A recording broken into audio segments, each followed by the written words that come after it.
r/nosleep. Hosted by you/JJX. House 113. My name is Clancy, and I live in a fairly small neighborhood. I moved to Appleridge City about 6 years ago when I was around 9. The neighborhood was built in the early 60s, so you could say the neighborhood was ancient. Being a teenager in the mid-90s was a job itself. Keeping yourself out trouble and finding entertainment was difficult, especially when you're an only child. I had a small group of friends in the relatively small neighborhood. Anthony, Elias, and myself. To say we were inseparable would be an understatement. We were like brothers, and we were that close to one another that our families became close. Sure, there were other kids in the neighborhood, but all of them were bad apples. Not saying we were, but not as bad as them. House 113 was built around the same time as the neighborhood itself, I would say maybe a year after. The homeowners were an elderly couple that purchased the house during the late 60s, early 70s. They lived in the same small home for nearly 30 years. They slowly built a reputation for not liking teenagers. With each passing year, their hate for teenagers grew. Their home was targeted for egging and vandalisms daily. Until the incidents happened. Some of the teenagers of the neighborhood started to disappear. Slowly, one by one, each teenager vanished. The police were soon called and the investigation started. Some neighbors directed the police toward the middle-aged couple. Soon the police started searching the couple's property daily, and each time another teenager went missing. Since the police didn't have any real evidence on the couple, the case went cold around the late 70s. Some of the neighbors suspected that the couple were the reasoning behind all the disappearances, but there weren't any proof. So, being the young dumb teens we were, we decided to ding-dong ditch their house. House 113 was in the far back of the neighborhood, surrounded by older unused houses and trees, so this was a perfect cover-up.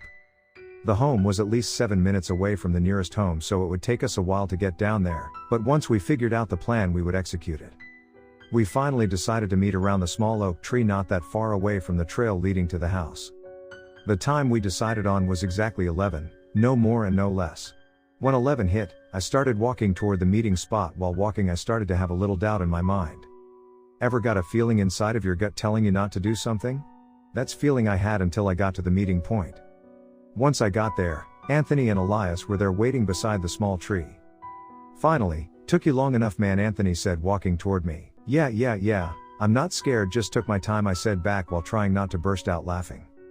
While walking down the dirt road, and with our only light source that being the moonlight. With the house in view, we sat behind some bushes not that far from the house and decided who'll go first. Elias decided to go first, and he slowly crept up to the old wooden door. He banged on the door 3 times and ran toward the side of the house. After 5 minutes of no one opening the door, I decided to take a swing at it. The smell of irony and must quickly filled my nostrils once I got toward the steps of the door. I wanted to turn back and run home to the comfort of my house, but knowing my friends, they wouldn't let me live without teasing and taunting me about running away. Raising my fist, I banged on the door 4 times nice and loud. Turning around, I ran back toward the bushes and jumped into them, looking back at the door. Anthony, growing frustrated, he stood up from the bushes we were hiding in and walked toward the door. He banged on the door, almost knocking them off the hinges, and stood there with his arms folded. I tried calling to him to come back and let's just go, but he protested and waited. Elias stood at the foot of the steps and leaned against the railing, looking toward the door. And something I can't explain clearly even 20 years after the incident happened. The door swung open and 2 pair of red eyes stood in the darkness looking at Anthony. One long bony arm reached for him while he stumbled down the steps. Elias slowly backed up in shock and fear. A creature slowly emerged from the dark doorway. It had the head of a deer, but its skull was long and narrow, but its antlers took up half its head and dried blood all over them. The thing reached for Anthony while he tried to crawl away and hopped onto his back and sunk its teeth into his neck. His screams were cut off by gurgling and flesh ripping. Elias snapped out of his daze and ran toward me. Pulling me up from the bushes, me and him ran down the dirt road, my lunges burning from running too fast. I looked behind me to see another of those creatures chasing us. I turned my focus ahead and ran harder. While running, Elias tripped over a branch and fell toward the ground. Without looking back, I kept running as his yells for help were cut by growing and flesh ripping. With the first lamppost in view, a feeling of relief washed over me. Footsteps from behind me grew closer, but I couldn't stop running, and I wasn't going to. I ran toward the first house I saw and banged on the door frantically until the homeowner came out and started yelling at me for waking up her household. She called the police, and I was questioned multiple times by the police. I gave the same story I told my parents and my family. Nobody believed me. They all thought I was crazy. Nobody searched for my best friend's bodies. The neighborhood acted like they never existed, not even their parents.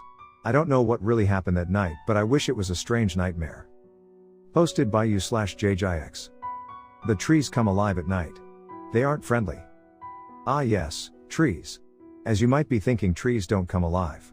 As any normal person would think, but I am afraid that you're wrong about that. My town is what you call weird, to say the least. Honestly, if I hadn't lived here for so long, I would agree with that statement. My name is Tommy. And this is one of my terrifying experiences I've dealt with while living here. I've been living here in this town since I was born, so about 16 years. Ever since I could remember, at exactly 10 p.m. I could hear faint scratching on my window. At first I didn't think anything about it, until it started to get more violent as the nights progressed. Sometimes, I could hear faint whispers outside my window. But if I opened it, naught would be there except trees. As I walked downstairs toward the kitchen, my father and mother was already seated at the bright red dining table. I sat down in the middle and asked the question. Mom. Dad. I have a question to ask you. Right before I could talk, the TV switched over to the news channel. A woman in a violent work suit and long curly brown hair. This just in. 17-year-old Casey Adams was reported missing 28 hours ago. The search for the missing teen went cold as his scent stopped at the entrance of the Caspin Forest. Casey is the fifth teen that has gone missing. More information of this story will continue after this commercial break.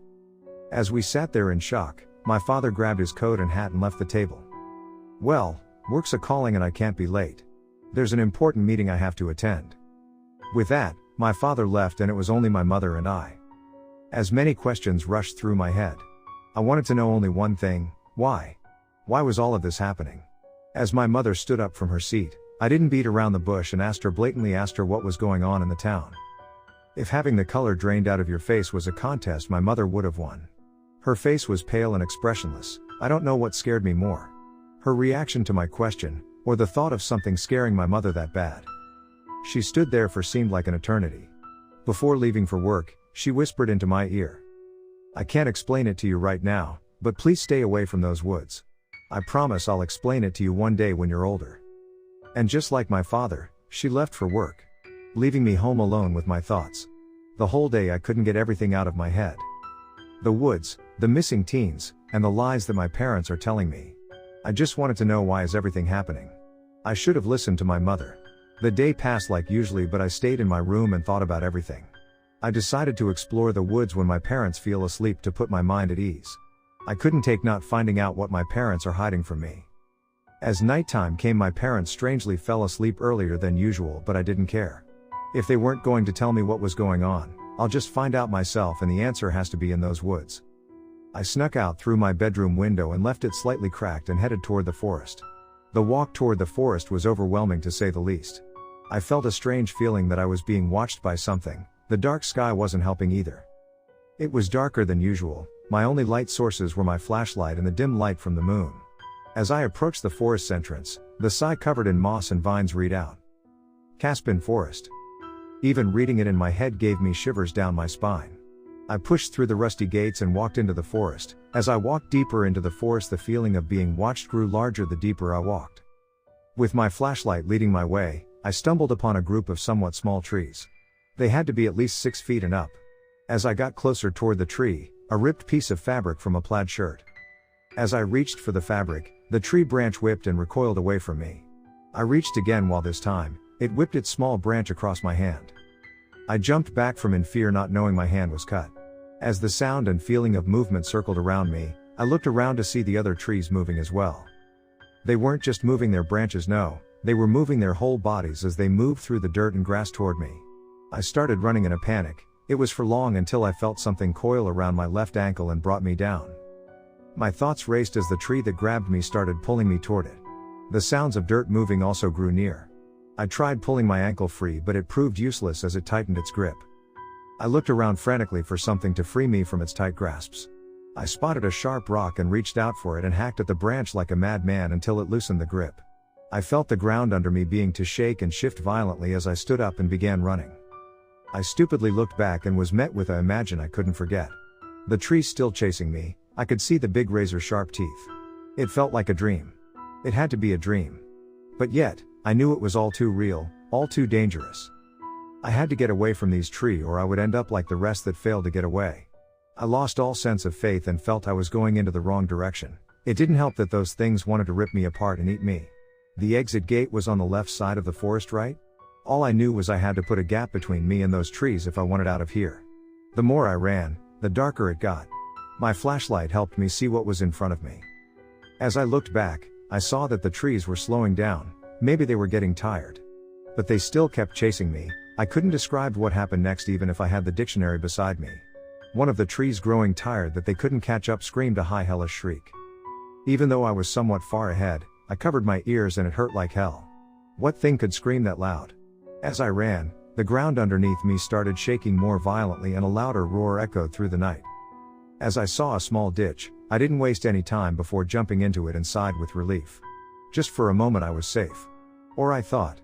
Multiple loud roars echoed out. Louder than the first. The dirt shifted and shook as the loud thumps became more frequent. As I peeked out of the ditch, what I saw still sent shivers down my spine. Giant trees began moving down the small hill they laid on. Another shivers ran down my spine as their movement picked up in my direction. I peeked once more to see the trees from earlier making their way toward me. With the adrenaline pumping, I picked myself and started running in the direction I came. The giant trees roaring louder, I felt and heard their giant steps chase after me. My foot slipped on a dead root. As I stumbled to get up, a branch reached out for me, but I managed to move out the way. I wanted to give in. I wanted to just accept my fate and get it over with. But for some reason my mind wanted to give in. My heart and body kept pushing me to run and escape. As the bigger trees slowly started gaining on me, I saw the trail. I ran harder and pushed myself harder. I could feel the small branches brush against my back as I leapt through the rusty gates. With my heart beating and pounding, I looked at the gates. 50 feet away was the trees. The sharp razor teeth chomped against each other as they went back into the forest. I wanted to pass out, I wanted to cry. But I couldn't do either. The sounds of shuffling slowly faded away and I was all alone. I should have listened to my mother and maybe I didn't have to learn it this way.